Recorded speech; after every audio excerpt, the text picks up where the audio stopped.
এতটা বছর হয়ে গেল আমার সোনাখাড়া উচ্চ বিদ্যালয়ের খুব নাম চলছে, এবং আমি যেদিন থেকে শুরু করেছি সব বুড়োগুলির অ্যাডমিশন দিয়েছি।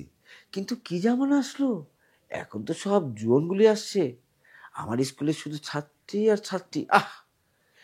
যাকে চলুক, যতদিন চলে। স্যার, আপনি নিশ্চয়ই সোনাখাড়া উচ্চ বিদ্যালয়ের প্রধান শিক্ষক? জি হ্যাঁ। আমি অ্যাডমিশনের জন্য আসছি। ও তাই, বসুন। আচ্ছা, আপনি অ্যাডমিশন নিতে আসছেন, ভালো কথা। আমাদের স্কুলের নিয়মগুলি জানেন? আমাদের কিছু রুলস আছে, নিয়ম আছে। ওই নিয়মগুলি মেনে চললে তাহলে আমাদের এই সোনাখাড়া উচ্চ বিদ্যালয় আপনাকে ভর্তি করতে পারবেন, মানে অ্যাডমিট হতে পারবেন। আপনার কি সেই সেই রকম কোনো কিছু অভিজ্ঞতা আছে? আচ্ছা, আপনি যে ভর্তি হতে এসছেন, আমাদের এই স্কুলের রুলস নিয়ম জানেন? এই নিয়মগুলি কিন্তু মানতে হবে। আচ্ছা আচ্ছা, বলুন কি কি নিয়ম কারণ, আমি তো জানি না। প্রথম নিয়ম হলো, আমাদের এই স্কুলের আপনার 50,000 টাকা প্রথম লগ্নে দিতে হবে, আর প্রতি মাসে আপনার 10,000 টাকা করে আপনার মান্থলি। ঠিক আছে, এটা আপনার সবসময় ক্লিয়ার রাখতে হবে। আর দ্বিতীয় হলো, আপনার আপনার এই যে আমাদের স্কুলে অনেক প্রোগ্রাম হয়, অনেক কিছু হয়, সেটার জন্য কিছু ডোনেট করতে হবে। ঠিক আছে? 50,000 টাকা ভর্তির সময় দিতে হবে, আবার মাসে মাসে 10,000, আবার ডোনেট করতে হবে। হ্যাঁ, আর কি কি নিয়ম আছে স্যার? তারপর আরও আছে। দেখা যায় যে অনেক কিছু, অনেক সময় আমাদের এই স্কুলে লাগাতে হয়, ওটা লাগাতে হয়, ওটা লাগাতে হয়। সেক্ষেত্রে আমি তো এখানে, আমরা সবাই একত্র হয়ে সেটা সর্ব মানে সবাই সহযোগিতা করি। কে কিছু দিতে দিলে সবাই একত্র করে সেটা আমরা করি। আপনাও কিন্তু সেটা দিতে হবে। ও আচ্ছা, কিন্তু স্যার এই যে এতগুলো টাকা চাইলেন, আবার এই যে এত নিয়ম কারণ, এত টাকা তো আমি দিতে পারবো না। আর এসব মানে এগুলো আমি একটাও দিতে পারবো না স্যার, আমার কাছে এত টাকা নেই। কি কি বলেন? হ্যাঁ, কারণ আমি আমার আন্টির বাসা থেকে পড়াশোনা করি, তো আমি এত কিছু কিভাবে দেবো? আর তাছাড়া স্যার, এটা তো সরকারি স্কুল, এখানে এত টাকা কেন দিতে হবে? সরকারি স্কুলে তো জানি কোনো টাকা লাগে না। আগে লাগতো না, এখন লাগে, বুঝছেন? অনেক জায়গায় লাগে। সেটা না হলে তো আবার কাজ হয় না। প্রতিটা জায়গার মধ্যেই কিন্তু সিস্টেম আছে, সিস্টেম ছাড়া কোন কাজই পাওয়া যায় না। যাকগে, আপনি যদি আগ্রহী থাকেন হ্যাঁ বলুন, আর আগ্রহী না থাকলে না বলুন।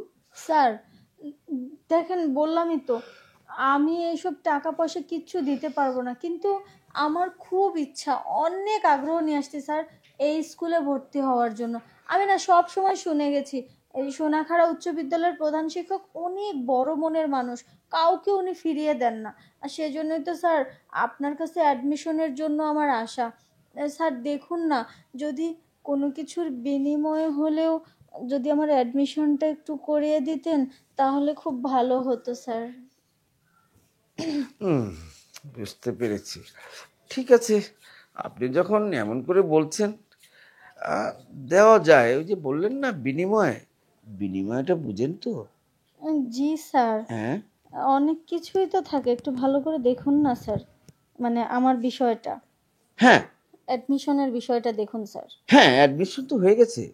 আর এটাও বুঝে গেছি, যেভাবে বললেন এতে বুঝে গিয়েছি আপনি আগ্রহী, তাই? জি স্যার, আমি অধিক আগ্রহী, শুধু আগ্রহী নই। ঠিক আছে, কোনো অসুবিধা নেই।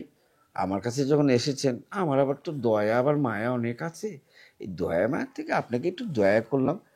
আপনি আমাকে একটু ভালোবাসবেন, দেখবেন আমার এই সোনাখাড়ার স্কুলের সোনা কিভাবে খাড়িয়ে যায়, বুঝছেন? একদম কড়কড় করে খাড়িয়ে যাবে। হ্যাঁ স্যার, কি বললেন? মানে কড়কড় করে খাড়িয়ে যাবে, এইটা এই। কিন্তু কি খারাপ স্যার, মানে বললাম যে অ্যাডমিশনের কথা। না, আপনার অ্যাড্রেস হয়ে গেছে। হয়ে হয়ে গেছে গেছে, হ্যাঁ। ওই যে আপনি স্যার, বললেন না একটু ভালোবাসা দিবেন, আমি তো ফর্ম ফিল আপ করিনি, অ্যাডমিশন কখন হলো? এই যে বললেন, দেখুন একটু। ওই বললেই অ্যাডমিশন হয়ে যায়? হ্যাঁ তাহলে স্যার আমি যদি বলি, স্যার আমার পরীক্ষার খাতাগুলো একটু দেখবেন, দেখুন না, তাহলে কি আমি পাশ করে যাব? হ্যাঁ, পাস হয়ে যাবেন। শুধু আপনার মতো সুন্দরীদের এই এই ছাড়টা আমি দিই, বুঝছেন? তাদের কিছু করতে হয় না। আর পরীক্ষা যদি নাও দিতে আসেন, তাও পরীক্ষাতে পাস। দিয়ে দেয় বিবেচনা উত্তীর্ণ।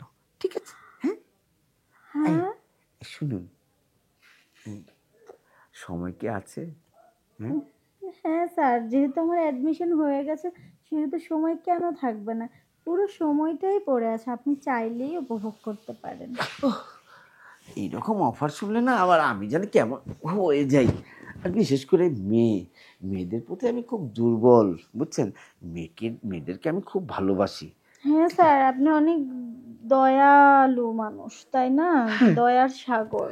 সাগর, কিন্তু কিন্তু একটু না, মানে বলছিলাম কি, সাগর, সাগর, আপনি যে কি, হ্যাঁ, মনে হয় প্রশান্ত সাগর। না স্যার, ওটা আটলান্টিক মহাসাগর। আটলান্টিক? জি স্যার, ওখানে পড়লে আর কেউ উঠতে পারে না। তাহলে তো কোনো কুল কিনারাই পাবো না। হ্যাঁ স্যার, ওই সাগরের পানিটা একটু চুমুক জাতীয় তো। হ্যাঁ, আমি ওই তো বিজ্ঞান বইতে পড়েছি, মানে ওখানে পাতা পড়লেও না ডুবে যায়, ডুবে যায় তাই? ভাসে না। আচ্ছা, ভাসে না। আমি কিন্তু ভালো সাঁতারু, ডুবে গেলেও উঠে যাব, খালি ওই সাগরে একটু আমি ঢুকতে চাই। না, সাগরে ঢোকা যায় না স্যার, সুইমিং করা যায়। সুইমিং করা যায়? না, ভিতরে যাওয়া যায়। কি বলেন? সুইমিং সেটাই তো, আপনি তো ওটাই করতে পারবেন। সুইমিং তো শুধু উপর দিয়ে করা যায়, তারপর নিচে যখন ডুব দেই তখন ফুট করে ডুবে যাই। স্যার, এবার থামুন আপনি, আপনি কোথায় চলে যাচ্ছেন? আমি এখানে। ও, এইখানে ঢুকতে হবে? আচ্ছা, ঠিক আছে, তাহলে গেটটা তো লাগিয়ে আসছেন। হ্যাঁ, না স্যার, গেটে আপনার দারোয়ান আছে। দারুণ আছে। আচ্ছা, তাহলে আর কি আসবে না। তাহলে হ্যাঁ স্যার। আপনি অ্যাডমিটটা করে দেই। হ্যাঁ ঠিক স্যার, আছে? করে দিন। স্যার, আমি কি কালকে থেকে স্কুলে আসবো? কালকে থেকে?